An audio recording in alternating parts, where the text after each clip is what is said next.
நான் இந்த சோதனையில் சிக்கி தவித்து கொண்டு இருக்கிறேன்னு எனக்கு உதவி செய்ய யாருமே இல்லைன்னு சொல்லி அங்கலாய்த்து கொண்டு இருக்கிறீங்களா? இந்த நாள் சமயத்திற்கேற்ற வார்த்தை உங்களுக்காக கர்த்தராகிய இயேசு கிறிஸ்துவின் நாமத்தினாலே உங்களுக்கு அன்பின் வாழ்த்துதலை சொல்லுகிறேன். வேதாகமத்தில் எபிரேயர் புஸ்தகம் 1 அதிகாரம் 18 வசனம், எபிரேயர் 1:18 வேதாகமம் இவனமாக சொல்லுகிறது, அவர் தாமே சோதிக்கப்பட்டு பாடுபட்டதினாலே, அவர் இயேசு கிறிஸ்து அவர் தாமே சோதிக்கப்பட்டு பாடுபட்டதினாலே அவர் சோதிக்கப்படுகிறவர்களுக்கு உதவி செய்ய வல்லவராய் இருக்கிறார்.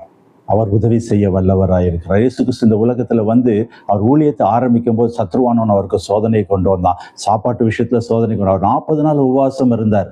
40 நாள் ஃபாஸ்டிங் இருந்து இந்த ஊழியத்தை வல்லமையாக செய்யணும்னு வந்தார். நிறைய சாப்பிட்டு கல்லெல்லாம் அப்பமாக்கி சாப்பிடுங்க அப்படின்னு சொல்லி ஒரு டெம்டேஷனை கொண்டு வந்தான் இல்லையா? வீணா அவர் அவனுடைய பவர் அங்கே நிர்வகிக்க விரும்பவே இல்லை. அப்பாலே போ சாத்தானே என்று சொன்னார். அதே போல் இந்த உலகத்தில் இருக்க எல்லா ஆஸ்தியும் காட்டி நீர் என்னை தொழுது கொள்ளும், இதெல்லாம் உமக்கு தருகிறேன் என்று சொல்லி ஏமாற்று வேலை செய்தான். அதுலேயும் அவர் சோதனையில் அவர் ஜெயித்தார் என்று சொல்லி பார்க்குறோம். பொய்யான காரியங்களை, மாய்மானமான காரியங்களை கொண்டு முன்பாக நிறுத்தி சோதிக்கிற மனுஷனாக சத்ருவானவன் தான். இயேசு எல்லாவற்றையும் ஜெயத்தை மேற்கொண்டார். அதே போல் கல்வாரியில் சிறுவையில் அடிக்கப்படும்படியாக அவருக்கு அநேக சோதனைகள் வந்தது. அவரை அபசமாக பேசினாங்க, அறைந்தாங்க, தலையில் கொட்டினாங்க, முள்முடி வைத்தார்கள்.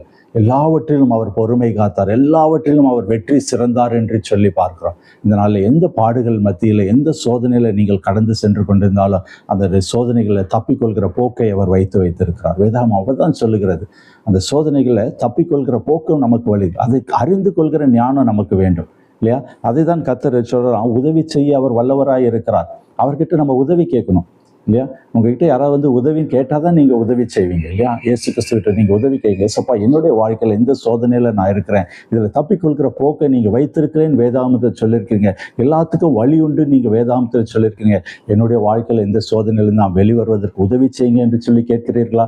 நம்ம ஜெபிப்போம். எங்கள் அன்பின் பரமத்தகப்பனே, இந்த நாளில் இந்த வார்த்தையை கேட்கிற ஒவ்வொரு குடும்பத்தில் எந்த ஒரு சோதனை இருந்தாலும் தகப்பனே அவர்கள் தப்பிக்கொள்வதற்கு தகப்பனே நீர் உதவி செய்ய வல்லவராக இருக்கிறீர் என்று சொல்லி இந்த நாளில் எங்களோடு பேசியிருக்கீங்க. நாங்கள் உமக்கு நன்றி செலுத்துகிறோம். நீர் சாமி சோதிக்கப்பட்டபடினால, பாடுகளை அனுபவித்தபடினால நீர் சோதிக்கப்படுவர்களுக்கு உதவி செய்கிறவராக இருக்கிறீரப்பா. நாங்கள் உண்மையே நம்பி இருக்கிறோம்.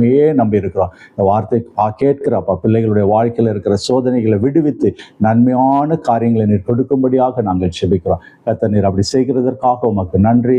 மீட்பர் இயேசு கிறிஸ்துவின் ஜெபிக்கிறோம் நல்ல பிதாவே, ஆமேன் ஆமேன். கர்த்தர் உங்களோடு இருந்து பெரிய காரியங்களை செய்வார். இந்த நாள் சமயத்திற்கு ஏற்ற வார்த்தை உங்களுக்கு பிரயோஜனமாக இருக்கும். ஒருவேளை உங்களுடைய நண்பர்கள், உறவினர்கள் ஏதாவது ஒரு சோதனையில் சிக்கொண்டு தவித்து கொண்டு இருக்கிறார்களா? அவர்களுக்கு இந்த வார்த்தையை அனுப்புங்கள். அவர்களுக்கு இது பிரயோஜனமாக இருக்கும். God bless you.